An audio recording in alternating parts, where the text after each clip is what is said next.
Здравствуйте, мои дорогие! Я снова рада видеть вас на своем канале. Ну что, девчоночки, сегодня новый урок. Поехали!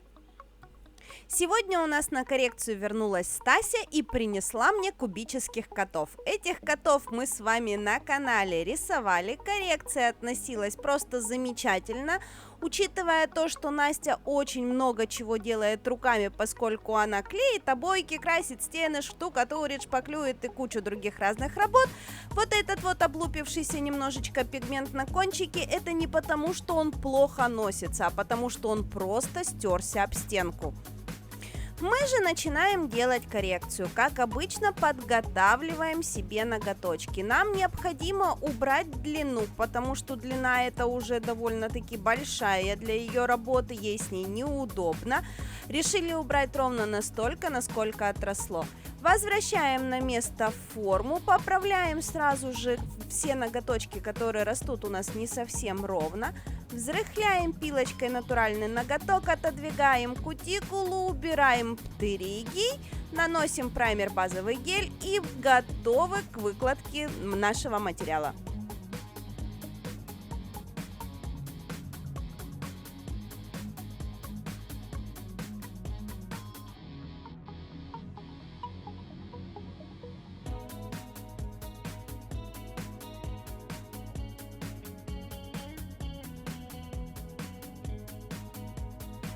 В данном случае коррекцию мы будем делать под покрытие, то есть мы не будем рисовать френч, поэтому делаю коррекцию сразу же замесом, не прокладывая плотный слой камуфляжа.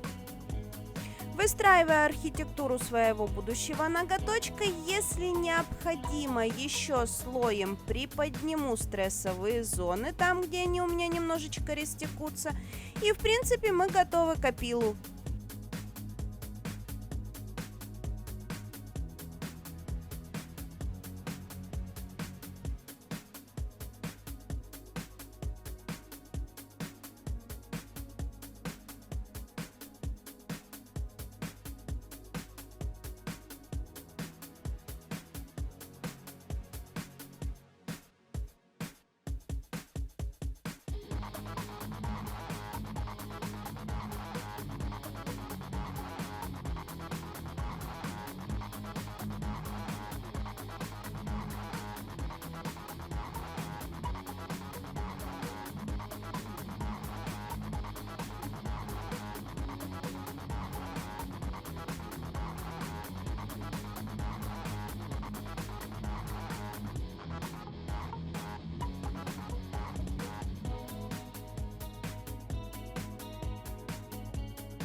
Как обычно, опил начинаем с выставления боковых сторон, потому что именно они у нас образующие для нашей будущей формы.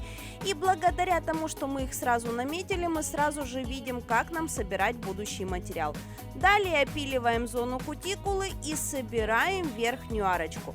В самую последнюю очередь всегда пилятся нижние направляющие, потому что если вы нижние направляющие опилите первыми и, не дай бог, в боковых возьмете пилочку неправильно, вы перепилите в первую очередь низ.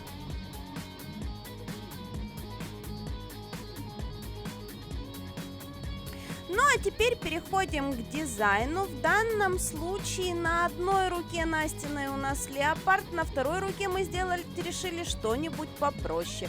В данном случае решили отпечатать фольгу, но в дальнейшем мы с вами поняли, что на ноготочке клиента фольгу отпечатывать лучше не полным куском, как я пыталась здесь сделать, а частичным прижатием. Результат получается намного лучше. В данном случае отпечатали фольгу, как она отпечаталась, попсиховали по поводу того, что она не отпечаталась так, как нам хотелось бы, но в то же время придумали тот дизайн, который можно нарисовать и который спрячет все наши косяки.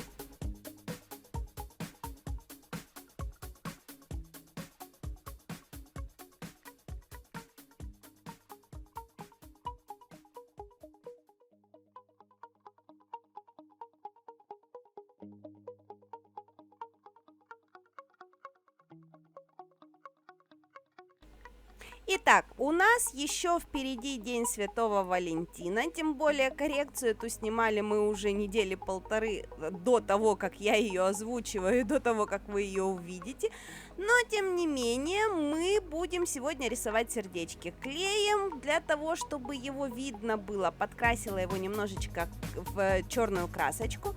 Клеем намечаю для себя сердечки, отпечатываю и прорисовываю кружева.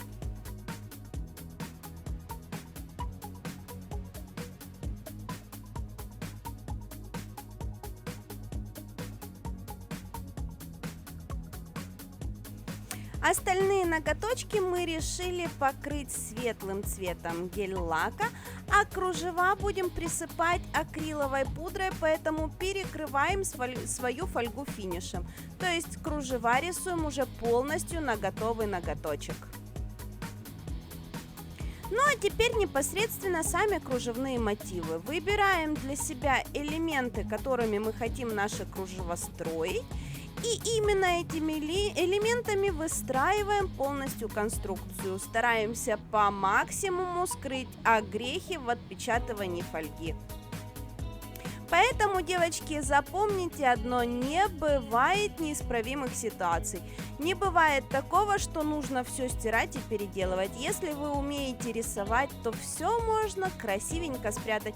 И клиент даже не догадается о том, что не так это было задумано.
Перед просушкой наших линий посыпаем их акриловой пудрой, то есть пудру мы сыпем на мокрые линии.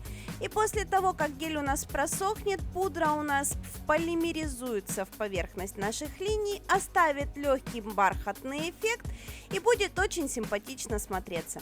Собственно говоря, вот такой дизайн ногтей у нас получился. Получилось просто очень нежненько и очень симпатично. Надеюсь, вам сегодня со мной понравилось, надеюсь, вам было интересно. Встретимся в новых уроках. Всем до новых встреч. Пока!